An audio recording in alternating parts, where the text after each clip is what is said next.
कौन सा तार्किक कंक्लूजन निकाल सकते हैं, अर्थात लॉजिकल डिसीजन क्या ले सकते हैं, लॉजिकल निर्णय क्या ले सकते हैं। लेकिन बेकार का नहीं, लॉजिकल साक्ष्य को देखते हुए। हाँ, इस टाइप का कुछ हो सकता है। छोटा बच्चा है, ध्यान ना देने वाले माता पिता हैं, कुछ इस टाइप का। तो ये तार्किक है, यहां आपने तर्क लगाया। क्यों? क्योंकि आपके सामने जो है उसी के आधार पे तो तर्क लगाया है, कोई बेकार की बेबुनियादी बात तो नहीं की है। और इसी को हम कहते हैं आईबीक्यू सॉल्व करना। डेफिनेटली ये थोड़े मुश्किल है, लेकिन बार बार कला वही है। क्या साक्ष्य को देख के क्या लॉजिकल तर्क लगाया जा सकता है, क्या तार्किक निष्कर्ष पे पहुंचा जा सकता है। अब अगली बात यह है कि हम कैसे पहचानेंगे कि दिया गया प्रश्न आईबीक्यू है। सबसे पहली बात, आईबीक्यू भी हमेशा टीबीक्यू की तरह ही पूरे पैसेज के ऊपर आधारित होके आता है, यानी पूरे पैसेज पर आधारित होगा।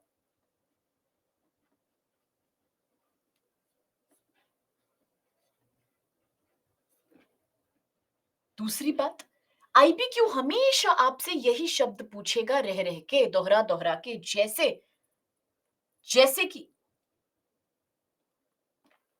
परिच्छेद से क्या निष्कर्ष निकाला जा सकता है। अगर क्वेश्चन ने पूछा है निष्कर्ष, तो यानी ये हो गया आईबीक्यू। क्यों? क्योंकि निष्कर्ष का मतलब है तार्किक निष्कर्ष, कोई लॉजिकल क्या आप निर्णय या कंक्लूजन पर पहुंच पाए हो। दूसरा, सार्वधिक यानी सबसे अधिक, सबसे ज्यादा तार्किक उपनिगमन क्या है परिच्छेद का। तार्किक उपनिगमन, तार्किक यानी लॉजिकल, जो तर्क से निकाला जाए। और उपनिगमन, उपनिगमन मतलब क्या नतीजे पर आप पहुंचते हो, क्या निर्णय आप ले पा रहे हो। तो तार्किक उपनिगमन ये भी आईबीक्यू की एक प्रजाति है। इसको याद करना पड़ेगा, आपको लर्न करना पड़ेगा। या आईबीक्यू आपसे पूछ सकता है परिच्छेद से सबसे महत्वपूर्ण और तार्किक निष्कर्ष क्या निकाला जा सकता है। या तो निष्कर्ष, या तार्किक निष्कर्ष, या तार्किक उपनिगमन, या फिर प्रश्न पूछता है परिच्छेद का सबसे महत्वपूर्ण निहितार्थ क्या है। निहितार्थ का मतलब क्या होता है? परिच्छेद में निहित अर्थ। निहित मतलब छिपा हुआ।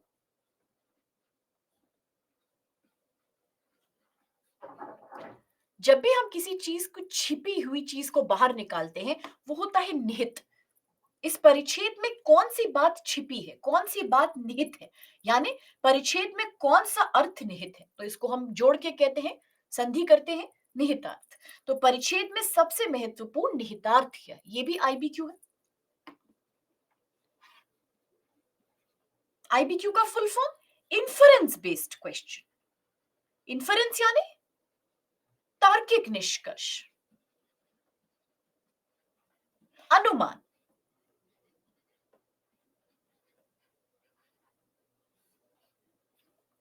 आखिर में परिच्छेद के हिसाब से या परिच्छेद के संबंध में दिए गए विकल्पों में से कौन सा विकल्प सही है या कौन सा विकल्प सही नहीं है, ये भी अनुमान आधारित प्रश्न ही माने जाएंगे।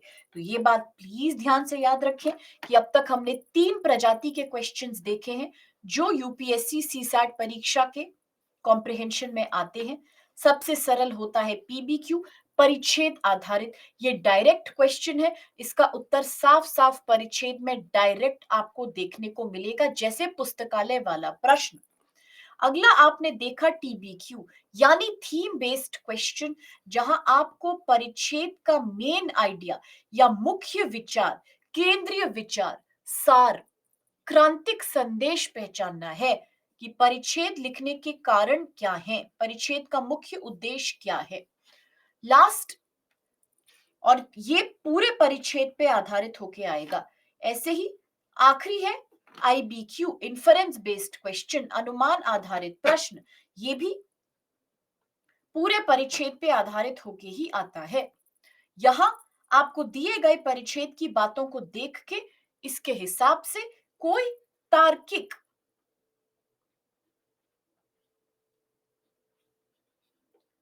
नतीजे पर पहुंचना है, तार्किक कंक्लूजन या निष्कर्ष निकालना है, या अनुमान लगाना है। ये तीनों आपने देखे। पीबीक्यू क्या है? सिर्फ किसी एक डिटेल पे आधारित पैसेज की किसी एक लाइन में से साफ साफ लिया जाएगा। टीबीक्यू क्रांतिक संदेश, मुख्य विचार, केंद्र विचार, मुख्य विषय वस्तु या सार।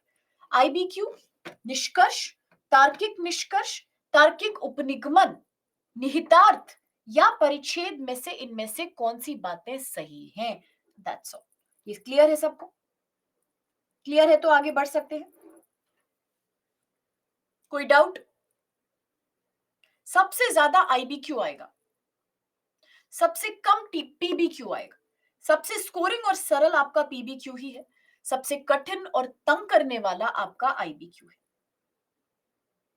कहीं ना कहीं बीच का मॉडरेट लेवल का है टीबीक्यू, थीम बेस्ड क्वेश्चन, जो सिर्फ परिच्छेद के मुख्य विचार पे संबंधित है। ठीक है, मैं ट्राई करूंगी। परिच्छेद के मुख्य बात पे क्रांतिक संदेश, जो एक उद्देश्य है परिच्छेद के पीछे, उस पे बेस्ड। Is that clear?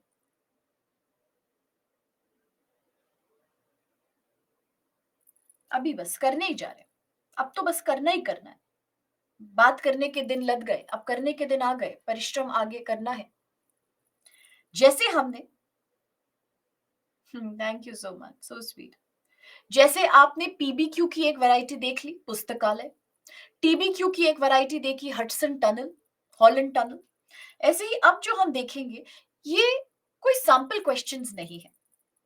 अब हम देखेंगे डायरेक्ट यूपीएससी के पीवाईक्यूज, यानी पिछले वर्ष के प्रश्न पत्र से लिए गए हैं सारे क्वेश्चंस। इन 4 दिनों में जो भी प्रैक्टिस हम करेंगे, ये सिर्फ पीवाईक्यू की प्रैक्टिस होगी। पिछले 10 साल से लिए गए पीवाईक्यू, 2013 से 2022 तक के पीवाईक्यू। आप पूछोगे 23 का क्यों नहीं? एक वजह ये कि 23 हलवे के बराबर सरल है। मैं उम्मीद करती हूँ इन लेक्चर्स के बाद आप फटाफट कर लोगे। दूसरा, यूपीएससी की ऑफिशियल आंसर की जो होती है, ऑफिशियल उत्तर पुस्तिका, वो रिलीज होती है सीसैट के एग्जाम के ठीक 1 या 1.5 महीने पहले। वैसे तो उत्तर हमारे पास है, हम लोग हर साल हल करते हैं, लेकिन एक औपचारिक और एक नैतिक दृष्टिकोण से हमारी ड्यूटी है कि जब तक ऑफिशियल आंसर की नहीं आ जाती, तब तक हम आपको ऑफिशियली कोई आंसर नहीं बता सकते। हालांकि हमें पता है वही सही होगा, लेकिन अगर कोई मिसमैच हो तो ये गलत है। तो इसीलिए नैतिकता के आधार पे 2023 के तो मैं यहाँ डिस्कस करूंगी, लेकिन सॉल्व नहीं करवाऊंगी। सॉल्व करवाऊंगी 2022 तक। इन 10 सालों के निचोड़ के मैंने सारे क्वेश्चंस यहाँ ले लिए हैं, सबसे मुश्किल वाले, सबसे इंटरेस्टिंग वाले, सबसे घुमावदार, सबसे अचंभे वाले, सो दैट आपकी प्रैक्टिस ठोस हो सके। अब आपके ऊपर है, जितना जल्दी जल्दी हम सॉल्व करते जाएंगे, उतनी प्रैक्टिस हमारी होती जाएगी। और यहाँ से शुरू होता है हमारा पोल का सेशन, प्रैक्टिस का सेशन, आईबीक्यू का सेशन, और सबसे महत्वपूर्ण 4 गोल्डन टिप्स का सेशन, 4 सुनहरी तरकीबों का सेशन। एक बात और, बच्चे अक्सर कंफ्यूज हो जाते हैं कि ये जो गोल्डन टिप्स हैं, ये क्या तीनों क्वेश्चंस के लिए हैं? तो हाँ, ये तीनों क्वेश्चंस के लिए हैं। पीबीक्यू के लिए भी, टीबीक्यू के लिए भी, आईबीक्यू के लिए भी, तीनों के लिए एप्लीकेबल है। दूसरी बात, क्या ये चारों टेक्निक्स हमें एक साथ लगानी है? जी हाँ, ये चारों टेक्निक आपको एक साथ लगानी है। कैसे? एक के बाद एक सीखते जाएंगे, यूज करते जाएंगे। तो ये कहने के बाद आईबीक्यू का एक एग्जाम्पल देख सकते हैं, अगर आपकी अनुमति हो तो। बहुत डरावना होगा, डरना मत। आईबीक्यू कठिन है, आईबीक्यू डरावना है, लेकिन डर के आगे क्या है? जीत है। लेकिन डर के आगे क्या है? 4 स्टेप गोल्डन मेथड है। तो वो मेथड मैं आपको दूंगी नहीं, यहाँ जीत नहीं है, यहाँ डर के आगे गोल्डन मेथड है। अभी आएगा गोल्डन मेथड, लेकिन उसके पहले एक एग्जाम्पल प्रस्तुत करती हूँ आपके लिए। पेश है आईबीक्यू। देखें, अपने हाथ जरा आजमाएं और मुझे बताएं क्या महसूस होता है।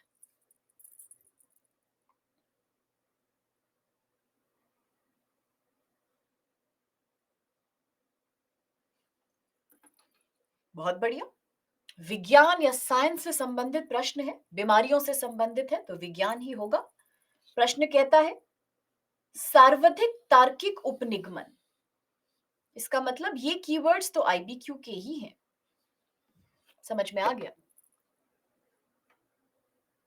आप पैसेज देख लीजिए, मैं भी पढ़ लेती हूँ साथ में।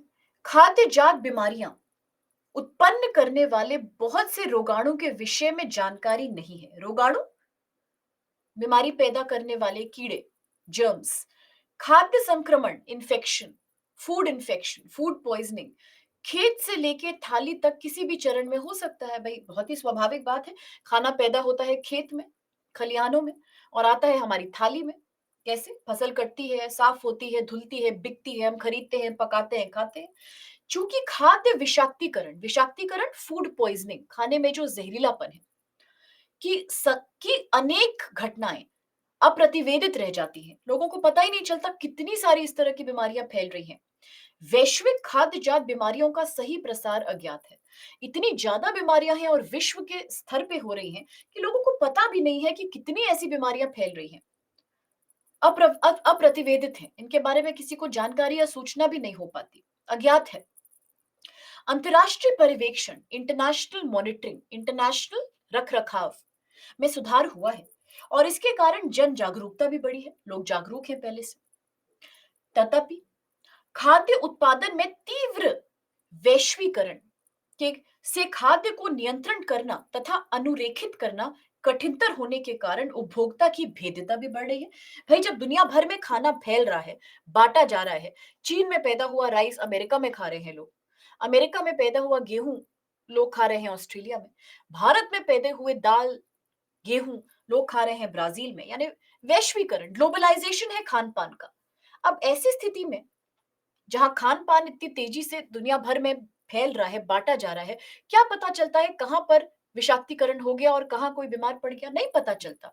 तो इसको कंट्रोल करना, नियंत्रित करना अभी बहुत मुश्किल हो गया है, काफी कठिन है ये काम।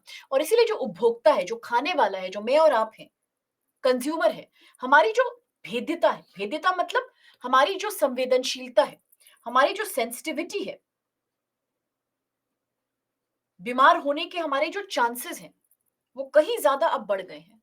और इसीलिए डब्ल्यूएचओ यानी विश्व स्वास्थ्य संगठन के एक अधिकारी ने कहा है, विश्व हमारी प्लेट पर है। ऐसा लगता है पूरा जो पृथ्वी है वो हमारी थाली में है। क्यों? क्योंकि हम अपनी थाली में कहीं से कोई भी खाना अब खरीद के खा सकते हैं। वैश्वीकरण का जमाना है, हर चीज आसपास मिल जाती है। इटली का पास्ता, ब्राजील की चॉकलेट, अफ्रीका की पता लगा आप खा रहे हो ये मिठाई, या चीन से खा रहे हो आप नूडल्स, या जापान का खा रहे हो आप सुशी, सब कुछ खा सकते हो। डोमिनोज पिज्जा से लेके जो भी आप कह लो, सब आपकी थाली में है। पूरे विश्व का खान पान थाली में है। अच्छी बात है, वैरायटी है। लेकिन इससे हमारी भेद्यता भी तो बढ़ गई है। भेद्यता क्यों? क्योंकि जब इतने तरीके का खाना आ रहा है तो बहुत ही स्वाभाविक है कि बीमारियां भी तो ज्यादा होंगी। जापान के खेत में अगर विषाक्तीकरण है तो वो इंडिया में रहने वाले उपभोक्ता की प्लेट में भी तो पहुंच गया। यही परिच्छेद कहना चाहता है। तो साफ सी बात है, अगर हम देखें इस परिच्छेद के पीछे एक मुख्य आइडिया क्या है, लेखक का इसके कहने के पहले उद्देश्य क्या है, इंटेंशन क्या है, यही कहना, यही तो इंटेंशन है कि वैश्वीकरण के कारण बीमारियों का प्रसार है, जो बीमारियों का फैलाव है, इसको सही तरीके से जांचना या नापना पॉसिबल नहीं है। और क्योंकि इतना वैश्वीकरण है, लोग ज्यादा जल्दी बीमार पड़ सकते हैं, जोखिम भी बढ़ गया, जाहिर सी बात है। ठीक है, तो ये तो पैसेज है। अब क्वेश्चन, निम्नलिखित में से कौन सा उपरयुक्त यानी दिए गए परिच्छेद का सर्वाधिक, सबसे ज्यादा तार्किक, लॉजिकल उपनिगमन है? यानी आईबीक्यू, इन्फरेंस बेस्ड क्वेश्चन। आपको याद होगा हमने कहा था ये आईबीक्यू होता है। ट्राई कर लीजिए।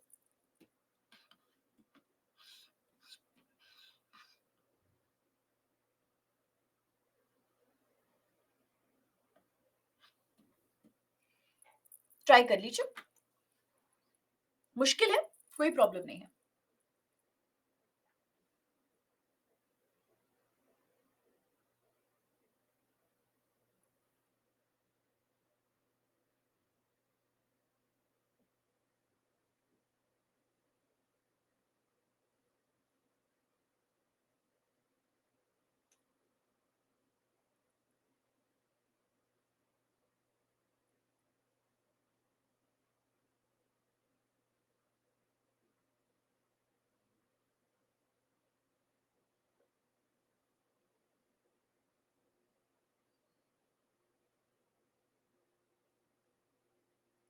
40% बच्चों ने ए कहा है।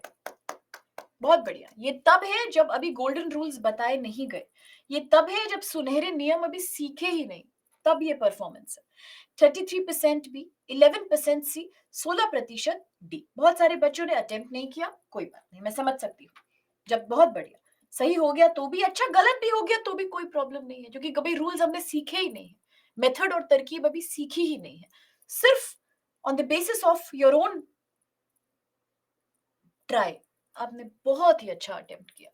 बिल्कुल इसका उत्तर ए ही होगा। अब क्यों ए होगा ज्यादा बड़ी बात है। ए इसलिए होगा बेटा क्योंकि मैंने कहा था कि किसी भी परिच्छेद के पीछे लेखक का उद्देश्य समझो, जो आपको इतनी सारी बातें बता रहा है कि विश्व हमारी प्लेट पर है। तो मैंने आपसे कहा था आईबीक्यू का मतलब होता है अनुमान निकालना। कैसे अनुमान निकालना? जैसे बारिश का अनुमान निकाला था छतरी और बादल से, जैसे बालक का अनुमान निकाला था डायपर और खिलौने से, वैसे ही पूरे परिच्छेद में कई सारे हमें साक्ष्य दिए होंगे, एविडेंस। इनको जोड़ के हम कौन सा सबसे लॉजिकल निष्कर्ष निकाल सकते हैं, आइए देखते हैं।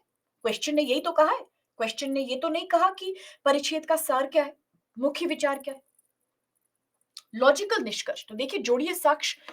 पहला कहता है खाद्य जात बीमारियां पैदा करने वाले रोगाणुओं के बारे में जानकारी है ही नहीं। ठीक है, पॉइंट नंबर 1।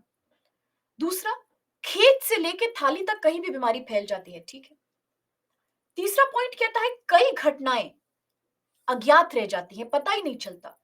फिर सुधार होने के बाद भी वैश्वीकरण की वजह से नियंत्रण करना किसका? बीमारियों को और रोगाणुओं को नियंत्रित करना मुश्किल है। लास्ट कहता है विश्व हमारी थाली में है। यानी कहीं ना कहीं अगर हम सारे साक्ष्यों को जोड़ें तो लेखक का एक उद्देश्य क्या है? क्यों लिखा है लेखक ने ये पैसेज? ऐसे टाइम पास नहीं। क्यों लिखा? ये लिखा इसलिए है बताने के लिए कि चाहे वैश्वीकरण एक अच्छी चीज होगी, थाली, आपकी थाली में पूरी दुनिया बैठी है, पूरी दुनिया का खाना पीना मौजूद है, लेकिन इसी के कारण नियंत्रित करना भी तो मुश्किल होता जा रहा है, क्योंकि प्रसार अज्ञात है। खेत से थाली तक कहीं भी विषाक्तीकरण है। तीसरा, वैश्वीकरण के कारण नियंत्रित करना और अनुरेखित करना कठिनतर हो गया है। तो लॉजिक यही है कि वैश्वीकरण के कारण ही आज क्या हो रहा है, चाहे हमारे पास बहुत सारी चीजें हों, लेकिन हमारा रिस्क भी तो बढ़ रहा है। इसीलिए ए इसका राइट आंसर है। बी देखो, समस्त, समस्त मतलब सभी खाद्य जात बीमारियों का उद्गम यानी उसकी पैदावार खाद्य प्रसंस्करण से है। मैंने आपसे कहा था, मैंने आपसे कहा था कि परिच्छेद में उत्तर सिर्फ परिच्छेद के अनुसार ही दीजिए, बाहर से आप कोई बात मत लाइएगा। तो साफ सी बात है, क्या हमने पैसेज में कहीं पर भी प्रसंस्करण की बात की? Thank you so much. आपने कहीं भी प्रसंस्करण की बात की? प्रसंस्करण मतलब होता है प्रोसेसिंग, फूड प्रोसेसिंग। हमने डायरेक्टली प्रसंस्करण की बात नहीं की है। और अगर करी होती तो भी ये तो कहीं पर भी नहीं लिखा है कि सारी खाद्य जात बीमारियां इसी वजह से पैदा होती। ये तो पैसेज ने कहीं नहीं लिखा। तो इसका मतलब ये तो सटीक नहीं है। मैं सही और गलत की तो बात करती ही नहीं हूं, यहां सही गलत की बात ही नहीं है। यहां सबसे ज्यादा लॉजिकल निष्कर्ष क्या है? तो ये तो निष्कर्ष नहीं हो सकता। सी, हमें केवल स्थानीय उत्पादित खान पर निर्भर रहना चाहिए, खान पान पर, खाद्य पर। ये कैसे हो सकता है जब हम कह रहे हैं तीव्र वैश्वीकरण हो रहा है? जब तीव्र वैश्वीकरण है और विश्व हमारी थाली पर है, तो कैसे हम वैश्वीकरण को रोक सकते हैं? कैसे स्थानीय यानी लोकल पैदा हुए खाने पर ही निर्भर रह सकते हैं? ये तो इसका लॉजिकल निष्कर्ष नहीं निकल के आ रहा है। ये तो इसका सॉल्यूशन लग रहा है प्रॉब्लम का। लेकिन परिच्छेद में तो सॉल्यूशन के बारे में कोई बात करी ही नहीं, सिर्फ प्रॉब्लम के ही बारे में बात की। ये भी तार्किक नहीं लग रहा है उपनिगमन। डी, खाद्य उत्पादन के वैश्वीकरण में कटौती लानी चाहिए। कटौती लाना नामुमकिन है क्योंकि ऑलरेडी वो तीव्रता से बढ़ गया है। और लास्ट में ये बात हो रही है कि विश्व ऑलरेडी हमारी प्लेट पर है। तो ये भी इसका लॉजिकल उद्देश्य नहीं है। लेखक ने इस उद्देश्य से परिच्छेद को नहीं लिखा है। लेखक ने इस उद्देश्य से लिखा है कि खाद्य के विकल्प अधिक तो हैं, क्योंकि हमारी हमारी प्लेट पे पूरा विश्व है, लेकिन इसके कारण जोखिम भी तो अधिक बढ़ रहे हैं। क्यों? क्योंकि हमारी भेद्यता बढ़ रही है। भेद्यता का मतलब हम ज्यादा संवेदनशील हो रहे हैं। किसके प्रति? जोखिम के प्रति। कैसे जोखिम के प्रति? विषाक्तीकरण के जोखिम के प्रति, खाद्य। समझ में आई बात? इसीलिए ए उसका सबसे सही लॉजिकल उत्तर है। मैं मानती हूं ये कठिन है और घुमावदार है, क्योंकि अभी तक हमने 4 गोल्डन मेथड्स नहीं देखे ना, इसीलिए अभी मुश्किल लग रहा है। मेथड्स के बाद और इजी लगेगा, लेकिन प्रैक्टिकली बेटा यही है सीसैट का यूपीएससी कॉम्प्रिहेंशन। अब आप इसको पसंद करो ना पसंद करो, कठिन कहो सरल कहो, आपको अच्छा लगे ना लगे, लेकिन एकदम इसी टाइप के क्वेश्चंस आते हैं। ये one of the most tough questions ही माना जाएगा। Thank you so much.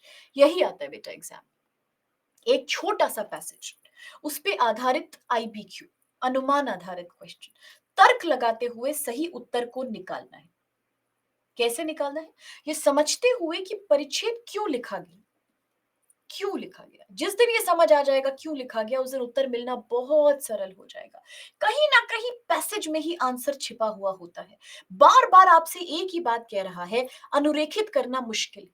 प्रसार का, बीमारी के प्रसार के बारे में जानकारी नहीं है। तीव्र वैश्वीकरण की वजह से ही नियंत्रण नहीं होता, और लास्ट में कहता है विश्व तो हमारी थाली पर ही। इसी के मदद से हमें उत्तर निकालना है, ठीक है? तो इसीलिए इजी भी है और नहीं भी है। तो इसीलिए, क्योंकि इस प्रकार की कठिनाइयां हमें बहुत ज्यादा देखने को मिलती हैं, हम आपको इंट्रोड्यूस करते हैं अब कुछ इस प्रकार की टिप्स से, कुछ इस प्रकार की गोल्डन टेक्नोलॉजी से, जिससे आपका सीसैट रीडिंग कॉम्प्रिहेंशन करना सरल हो जाएगा। लेकिन एक बात है, ये स्ट्रैटेजी है, ये एक मेथड है जो मैं आपको देने जा रही हूँ। ये कोई चमत्कार नहीं है, ये कोई जादू नहीं है। बिना प्रैक्टिस के फायदा नहीं होगा, बिना इसको यूज करके फायदा नहीं होगा। जानना अपने आप में काफी नहीं है। अगर जानना काफी होता तो 4 लेक्चर्स हम कभी आपके लिए रखते ही नहीं। आप एक एस्पिरेंट हो, आपके टाइम की कीमत हमें पता है, because we are teaching you the same thing. हमसे बेहतर किसको पता हो? 4 दिन अगर इस लेक्चर के लिए दिए गए हैं तो इसीलिए दिए गए कि रूल्स जानना काफी नहीं है, वरना सिर्फ टाइप करके आपको भेज दिया होता। यूज करना, अप्लाई करना बहुत जरूरी है, प्रैक्टिस करना बहुत जरूरी है। तो अब इस स्लाइड के बाद से एक के बाद एक मैं आपको रूल्स बताती जाऊंगी। रूल्स तो याद रखोगे ही आप, लेकिन एग्जाम्पल में यूज कर करके देखेंगे। कहाँ यूज कर करके देखेंगे? पिछले वर्ष के प्रश्नों पे यूज कर करके देखेंगे, ठीक है? जब तक आप कन्विंस नहीं होंगे मैं आगे नहीं बढ़ूंगी। बहुत से बच्चे पोल में पार्टिसिपेट नहीं कर रहे, ये सिर्फ प्रैक्टिस लेक्चर है। यहाँ मुझे कोई फर्क नहीं पड़ता कि आप सही उत्तर दो या मुश्किल उत्तर दो। This is not a competition. हम आपस में क्या कॉम्पिटिशन करेंगे? हम तो सीख रहे हैं। कॉम्पिटिशन बड़ा है, इसीलिए गलती करिए बट पार्टिसिपेट जरूर करिए। डरिए मत, नहीं आता कोई बात नहीं, हम सीखने के लिए तो आए हैं ना। आता तो लेक्चर की क्या जरूरत है? टाइम लगेगा, लेकिन जो स्थिति में आप आज हो 28 अक्टूबर को, उस स्थिति में आप 31 अक्टूबर को नहीं होगे। यहाँ जितने भी बच्चे मौजूद हैं उन सब से मैं पूछूंगी, अगर आप सब जुड़े रहे लेक्चर में, तो उनसे मैं पूछूंगी जाने से पहले आखिरी दिन 31 को कि अब बताइए कैसा महसूस हो रहा है। और ये मेरा दावा है कि आपके इम्प्रूवमेंट में एक एक बहुत ही मतलब चमत्कारी रूप से सुधार आएगा। ये गारंटी मैं दे सकती हूँ अगर आपने रेगुलर क्लास अटेंड किया हो तो, ठीक है? तो चलिए आपको सिखाती हूँ एक के बाद एक सारे गोल्डन रूल्स। सबसे पहले शुरू करते हैं गोल्डन नियम नंबर 1 से। गोल्डन नियम नंबर 1 कुछ इस प्रकार है कि जब आपको कोई भी पैसेज दिया जाएगा, कोई भी पैसेज, कोई भी परिच्छेद, तो आप जानते हैं उसके बाद आपको या तो ऐसे करके 1 2 3 4 ABCD ऑप्शंस दिए जाएंगे, या कई बार वो क्या करते हैं कि आपको पैसेज के बाद 2 या 3 स्टेटमेंट्स दे देते हैं, 2 या 3 वाक्य दे देते हैं। इन वाक्यों को पढ़ के आपने बताना होता है कि क्या इनमें से सारे सही हैं या सारे गलत हैं, या इनमें से खाली 2 सही हैं, या इनमें से खाली जो है पहला वाला सही है।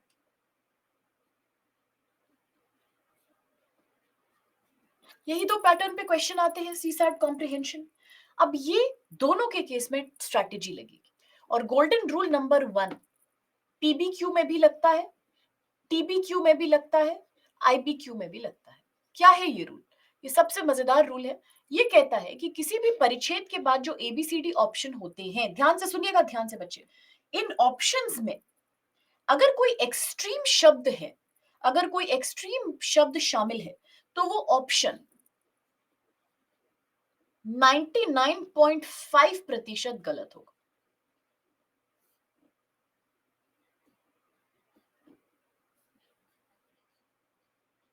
यानी अगर ए बी सी डी इन तीनों ऑप्शंस में इस तरह के शब्द आपको देखने को मिलते हैं, जैसे केवल, या सिर्फ, या हमेशा, सदैव, या सब, सभी, समस्त, या कोई नहीं, या कभी नहीं, बताते, या हर एक, या प्रत्येक। इंग्लिश में only, always, all, none, never, each या एवरी। अगर किसी भी answer option A B C D में इनमें से कोई भी शब्द आपको दिख जाए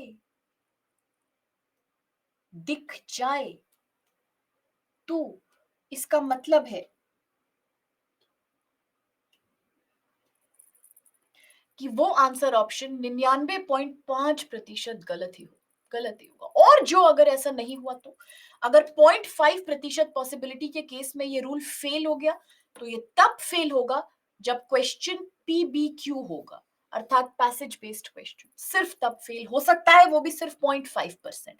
और अगर फेल हो रहा है सी सैट में, मैं पेपर 1 की बात नहीं कर रही हूं, मैं सी सैट की बात कर रही हूँ, तो ये पीबीक्यू होगा, यानी उत्तर साफ साफ परिच्छेद में दिख जाएगा, तो वैसे भी आपको आसानी ही होगी हल करने में। अदरवाइज 99.5% ये रूल सक्सेसफुल होता है in the case of C SAT. यानी किसी भी आंसर ऑप्शन में अगर केवल, या सिर्फ, हमेशा, सब, सभी, समस्त, कोई नहीं, कभी नहीं, या हरेक या प्रत्येक जैसे शब्द हों, तो वो गलत होने की संभावना तकरीबन 100% है। क्लियर है? कोई डाउट है तो बताइए।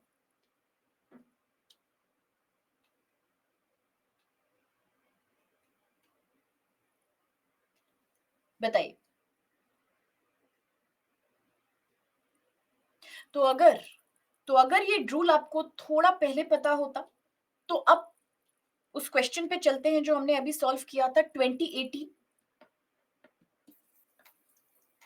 अब आपका क्या ख्याल है इस क्वेश्चन के ऊपर?